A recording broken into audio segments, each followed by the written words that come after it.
Hello dear students, welcoming ASC starter. जिन बच्चों ने क्लास 11th में एडमिशन लेना है तो उन्हें दो फॉर्म मिले होंगे। तो ये कैसे फिल करेंगे इस वीडियो में हम जानेंगे। और एक बात बता दूं कि ये उन बच्चों के लिए फॉर्म है जो दिल्ली के अंदर स्टडी कर रहे हैं ना, या जो स्टडी करना चाहते हैं दिल्ली के अंदर, और जो बच्चे गवर्नमेंट स्कूल से गवर्नमेंट स्कूल में जो है पढ़ेंगे तो उनको ये ऑफलाइन फॉर्म फिल करना पड़ता है। जो बच्चे प्राइवेट स्कूल से गवर्नमेंट स्कूल में जाना चाहते हैं, या जो दिल्ली के बाहर के बच्चे हैं जो दिल्ली के स्कूल में पढ़ना चाहते हैं, उनके लिए ऑनलाइन फॉर्म होता है। ऑनलाइन फॉर्म की ऑलरेडी वीडियो बनाई हुई है, वो भी देख लेना। ठीक है, तो इस वीडियो में तो हम इस फॉर्म को कैसे फिल करना है ताकि आप अच्छे से किसी प्रकार की कोई गलती ना कर पाए, उसी को ध्यान में रखकर ये वीडियो आपके लिए लाई जा रही है। ठीक है, तो यहाँ पर मैं आपको फिल करके दिखाऊंगा। ठीक है, ये जो यहाँ फिल किया जा रहा है, ठीक है, आप इसको देख के अपना पूरा फॉर्म फिल कर सकते हैं। ठीक है, तो सबसे पहले हम ये फॉर्म फिल करेंगे।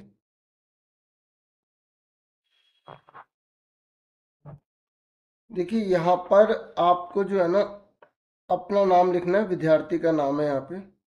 ठीक है,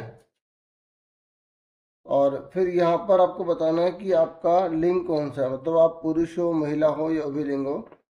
तो वो यहाँ पर आपको फिल कर देना। जैसे मैं एक फीमेल बच्चे का यहाँ पर फिल कर रहा हूँ फॉर्म, तो मैंने यहाँ पे फीमेल लिख दिया। ठीक है, यहाँ पे स्टूडेंट का नेम आ जाएगा।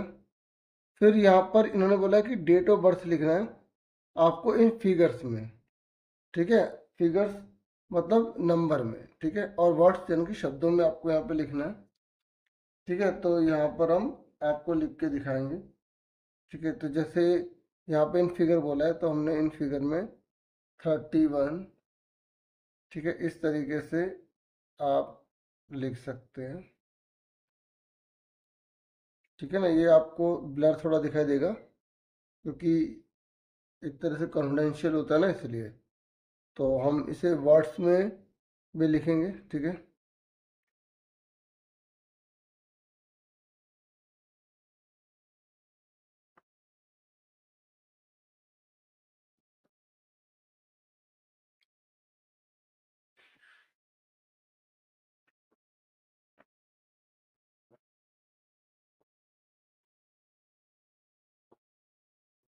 ठीक है, यहाँ पर आप स्टूडेंट का नेम लिख देंगे। ठीक है, फिर कौन सी क्लास में एडमिशन लेना चाहते हैं, 11th में। ठीक है, यहाँ पे आधार नंबर आप फिल करेंगे। ठीक है, आधार नंबर यहाँ से स्टार्ट करना और यहाँ पूरा फिल कर देना। ठीक है, फिर यहाँ पर आपको बैंक का जो है नेम लिखना है, जो आपका अकाउंट नंबर होगा ना जिस बैंक में, उसका यहाँ पे नेम लिखना है आपको। ठीक है, तो उसके बाद यहाँ पर आपको अकाउंट नंबर लिख देना है। अकाउंट नंबर आप ऐसे लिखेंगे, जैसे यहाँ से स्टार्ट कर सकते हैं आप, 0 1 2 3 4, जो भी अकाउंट नंबर है आप एक एक खाने के अंदर लिखते चले जाना। अगर आप यहाँ से स्टार्ट करेंगे तब भी कोई बात नहीं, एक बार आप गिन लेना कि आपके अकाउंट नंबर में कितने डिजिट है। जैसे 1 2 3 4 5 6 7 8 9 10 11 12 13 14 15 है। ठीक है, तो अब जैसे मान लो किसी के 11 हैं तो वो यहाँ से स्टार्ट कर ले, पीछे से लिख ले और आगे 0 0 लगा दे। ठीक है, समझे ना मेरी बात। तो इस तरीके से आप करोगे तो ज़्यादा बेटर रहेगा। ठीक है, और फिर IFC जो कोड है, IFSC कोड जो है वो आपके बैंक का होगा, आपकी पासबुक में होगा, आप यहाँ पे लिख सकते हैं। हाँ, अगर किसी के मन में सर डाउट हो कि सर मैंने यहाँ शुरू से लिख दिया और पीछे खाने बच गए, तो आप इसको ऐसे कैंसिल कर देना, कोई दिक्कत नहीं है। ठीक है, और IFSC कोड अब आपको यहाँ पे फिल करना है। फिर आपका ब्लड ग्रुप का यहाँ पे आप लिखेंगे। यहाँ पे आपकी मदर का नेम आ जाएगा। आप कैपिटल लेटर में भी लिख सकते हैं। ठीक है, और स्मॉल लेटर में भी, लेकिन यहाँ पे लिखे ना to be filled in capital letter. ये जो स्कूल का नेम है वो कैपिटल लेटर में लिखना है। ठीक है, बाकी आप सारा स्मॉल लेटर में लिखना चाहे लिख सकते हैं। ठीक है, अब आगे देखिए यहाँ पर क्या बताया गया है। यहाँ पर मदर का आधार नंबर आ जाएगा, यहाँ पे फादर का नेम, फिर फादर का आधार नंबर, यहाँ पे गार्जियन नेम आ जाएगा। ठीक है, और अगर आपने मदर फादर का लिख लिया तो आप इसको नहीं लिखेंगे, तो आप इसको डैश डाल दो। ठीक है, और फिर आप कौन सी जो है ना कास्ट से हो, SC हो, OBC जनरल हो, तो वो आप यहाँ पे मेंशन कर देंगे। ठीक है, इस तरीके से। फिर आप रिलीजन बता दो कि आपका रिलीजन, आपका धर्म कौन सा है, हिंदू, मुस्लिम, सिख, ईसाई, ठीक है, क्रिश्चियन, जो भी है। ठीक है, फिर यहाँ पे पापा क्या काम करते हैं, मम्मी क्या काम करती हैं, ठीक है, वो आप लिखेंगे। फिर पूरी फैमिली की एनुअल इनकम कितनी है, जैसे पूरी फैमिली की मिला के 1 लाख इनकम है। ठीक है, तो जैसे यहाँ पर जो है, यहाँ पर तो उनकी 96,000 है। ठीक है, तो पर ईयर, तो यहाँ पर मैंने मेंशन कर दिया। ठीक है ना, इस तरीके से। बाकी मैं लिख नहीं सकता ना, क्योंकि वो कॉन्फिडेंशियल होता है। इस तरीके से जो जो नॉर्मल चीज़ है वो मैं आपको बता रहा हूँ। यहाँ पे आपका घर का एड्रेस आएगा, आराम से लिखिएगा। ठीक है, यहाँ पे टेलीफोन नंबर जिसका आपको पता लिख दो। ठीक है, मदर का पता है, फादर का पता है, नहीं तो एक तो देना ही पड़ेगा आपको। ठीक है, फिर आप थर्ड लैंग्वेज क्या लेना चाहते हैं, जैसे आप इस आर्ट स्ट्रीम ले रहे हैं या कॉमर्स स्ट्रीम ले रहे हैं या साइंस स्ट्रीम भी ले रहे हैं, चलो ठीक है। तो एक थर्ड लैंग्वेज कौन सी आप प्रेफर करेंगे, जैसे हिंदी इंग्लिश होती है ना, इसके अलावा थर्ड लैंग्वेज किसको प्रेफर करेंगे। हालांकि वो एडिशनल सब्जेक्ट में अगर जरूरत पड़े तो दी जाती है। ठीक है, तो जैसे संस्कृत हो गई, पंजाबी हो गई, उर्दू, वैसे 9th क्लास के लिए ज़्यादा होता है ये। ठीक है, 11th में अगर आप इसे नहीं फील करते तो दिक्कत नहीं है, लेकिन लिख देना ज़्यादा बेटर रहता है, क्योंकि आपने 10th में तो ली होगी ना थर्ड लैंग्वेज, तो वो आप लिख देंगे। ठीक है, ओके। फिर आप यहाँ पर जो डेट ऑफ बर्थ सर्टिफिकेट है ना, ठीक है, तो आपने इनमें से क्या चीज़ लगाई है, आपने लोकल बॉडी का बर्थ सर्टिफिकेट लगाया है, आंगनवाड़ी का रिकॉर्ड लगाया है, हॉस्पिटल का लगाया है, रजिस्टर्ड जो रिकॉर्ड है, तो जिस पे लगा उस पर टिक कर देना। ठीक है, तो जैसे यहाँ पर हम इस बच्चे का अगर देखें, तो इन्होंने अपना जो बर्थ सर्टिफिकेट लगाया है जो म्यूनसिपल कॉरपोरेशन का होता है, ठीक है, यानी कि लोकल बॉडी का। ठीक है, इस तरीके से इस पर मैं टिक कर दिया। ठीक है, फिर यहाँ पे माता या पिता के साइन हो जाएंगे, यहाँ पे डेट आ जाएगी। ठीक है, देखिए अब हम पार्ट बी करेंगे, समझेंगे ध्यान से, अंडरटेकिंग है। तो यानी कि श्री श्रीमती, तो यहाँ पर पापा मम्मी या गार्जियन का नेम आएगा। गार्जियन का मतलब यही है कि जैसे किसी के मम्मी या पापा नहीं है, तो उस बच्चे की देख रेख नाना नानी या मामा भी जो भी कर रहे हैं, तो जिनकी रेफरेंस में शुरू में आपने अभी गार्जियन का नेम लिखा होगा ना, ठीक है, तो जिन्होंने फादर या मदर का छोड़ के, या अगर उनका नाम भी लिख दिया कोई बात नहीं, जैसे वो लेट है तो वहाँ लगा दिया होगा, है ना।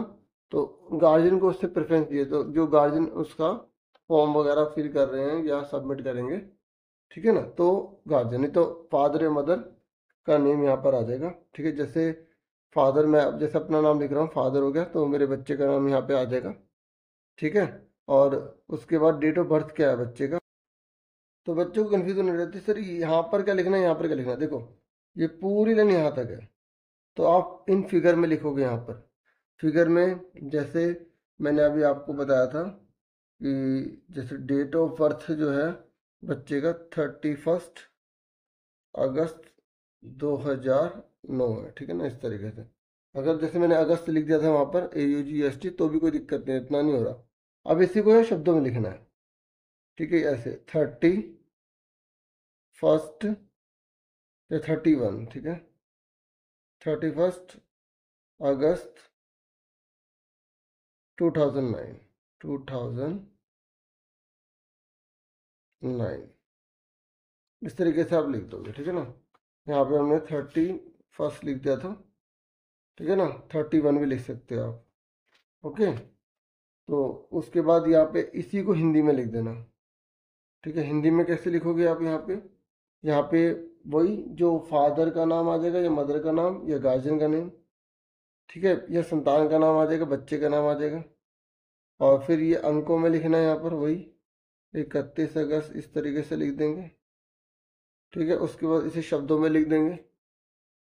ठीक है, बस उसके बाद आप जो स्टडी करना चाहते हैं स्कूल के अंदर, तो वो आप कौन सी जो है ना लैंग्वेज में या इंस्ट्रक्शन में पढ़ना चाहते हैं, मीडियम बताइए। तो 2 मीडियम अवेलेबल होते हैं, हिंदी मीडियम, इंग्लिश मीडियम। तो जो भी आपका मीडियम होगा उसे आप यहाँ पे लिख देंगे। जैसे हिंदी मीडियम है तो हिंदी मीडियम लिख देंगे, इंग्लिश मीडियम है तो इंग्लिश मीडियम लिख देंगे। ठीक है, ठीक है। उसके बाद यहाँ पर ये भी बोल रहे हैं कि आप भले ही मीडियम लिख दो, लेकिन स्कूल में जो अवेलेबल होगा उसी के अकॉर्डिंग आपको स्टडी करनी होगी। ठीक है। तो उसके बाद यहाँ पे डेट लिख देनी है, यहाँ पे माता पिता के साइन हो जाएंगे। और फिर ये पार्ट सी है, ये लिखा to be filled in by the school after selection of a student. जब बच्चे का सिलेक्शन हो जाएगा तब ये फिल वो करेंगे। ठीक है, समझे। उसके बाद ये एक्नॉलेजमेंट रिसिप्ट बच्चे को काट के आपको मिल जाएगी स्कूल में ही, जब आप फॉर्म सबमिट करोगे। तो यहाँ पर received the application form of Kumari Kumar, यहाँ पे बच्चे का नाम आ जाएगा। ठीक है। और पुत्र पुत्री श्री, यहाँ पे मम्मी पापा या गार्जियन का नेम आ जाएगा। यहाँ पे क्लास लिख देंगे। ठीक है, 11th है। ठीक है। और अभी आपको सर स्ट्रीम वगैरह, तो अभी ये जो अगला फॉर्म है ना, ये आपको दिखाएंगे अभी बताते हैं। ठीक है। और यहाँ पे ये सब आपके ना स्कूल को ही फिल करना है और आपको वो दे देंगे। आप मेन मेन 3 चीज़ें लिख देना। ठीक है ना, बाकी ये सब स्कूल का काम है। अब यहाँ तक आपको क्लियर हो गया अच्छे से, पूरा फॉर्म समझा दिया मैंने बहुत ही आराम से। अब यहाँ देखो, ये क्लास 11th है, ऑप्शन फॉर्म है। सेशन अब कौन सा चलेगा, 25 से 26 चलेगा। ठीक है। स्टूडेंट का नेम आ जाएगा, स्टूडेंट की आईडी आ जाएगी, class 10th CBSE board roll number आ जाएगा। ठीक है। यहाँ पर फिर आप कौन सी स्ट्रीम ले रहे हैं, तो आपको स्ट्रीम लेने से पहले देख लेना है कि परसेंटेज आपकी कितनी है। ठीक है। तो आप परसेंटेज के हिसाब से जो है यहाँ पे टिक कर देंगे। फिर सब्जेक्ट लिख देंगे। यहाँ पे सब्जेक्ट आपको 3 मेन बताने हैं, आपको 5 बताने की जरूरत नहीं है। अगर आप बताना चाहें तो बता सकते हैं। मेन 3 कौन से सब्जेक्ट हैं, मेन 3 वही हैं जिसके हिसाब से आपको स्ट्रीम मिलेगी। जैसे साइंस विद मैथ लेना है तो आपको यहाँ पे मैथ्स लिख दिया, कितने नंबर आए हैं। आपने यहाँ पे इंग्लिश लिखा, कितने नंबर आए। यहाँ पे साइंस लिखा, कितने नंबर आए। यहाँ पर उसके बाद देखो, यहाँ पर स्टूडेंट के साइन, यहाँ पे साइन ऑफ पेरेंट्स। ठीक है। और यहाँ पर एक और चीज़ लिखी होनी चाहिए थी कि एग्रीगेट कितना है, मतलब 5 सब्जेक्ट का एग्रीगेट परसेंटेज कितना है। तो जैसे अगर आपके फॉर्म में नहीं है ना अवेलेबल, तो आप यहाँ छोटा सा लिख के लिख देना कि भाई 5 सब्जेक्ट में जो मेन है वो इस क्राइटेरिया के हिसाब से कितनी परसेंटेज है, तो वो आपको लिखनी पड़ेगी। ठीक है। यहाँ पे डेट आ जाएगी, यहाँ पे स्टूडेंट के साइन, यहाँ पे पेरेंट्स के साइन। ये एक्नॉलेजमेंट है, ये आपको काट के सिर्फ स्कूल की तरफ से मिल जाएगी। यहाँ पे आपका नेम। ठीक है। यहाँ पे आपके मदर फादर या गार्जियन का नेम। ठीक है। और यहाँ पे कौन सी स्ट्रीम ली है ये अपने वो डिसाइड करेंगे। आपने तो फॉर्म फिल कर देना, फिर वो डिसाइड करेंगे। ठीक है, कि आप क्या एलिजिबल हो। ठीक है, नहीं तो आप तो कुछ भी लिख दो, है ना, इस तरीके से। फिर जो भी साइन वगैरह करके डेट वगैरह डाल के आपको स्लिप दे देंगे। फिर आपको बुला ले जाएगा कि भाई अब आपको कब से स्कूल आना है। ठीक है, समझ में आ गई। तो ये पूरा फॉर्म मैंने आपको समझा दिया। वीडियो को लाइक, चैनल को सब्सक्राइब कर देना, बेल आइकन को प्रेस कर देना। Thank you for watching and listening carefully. Take care student.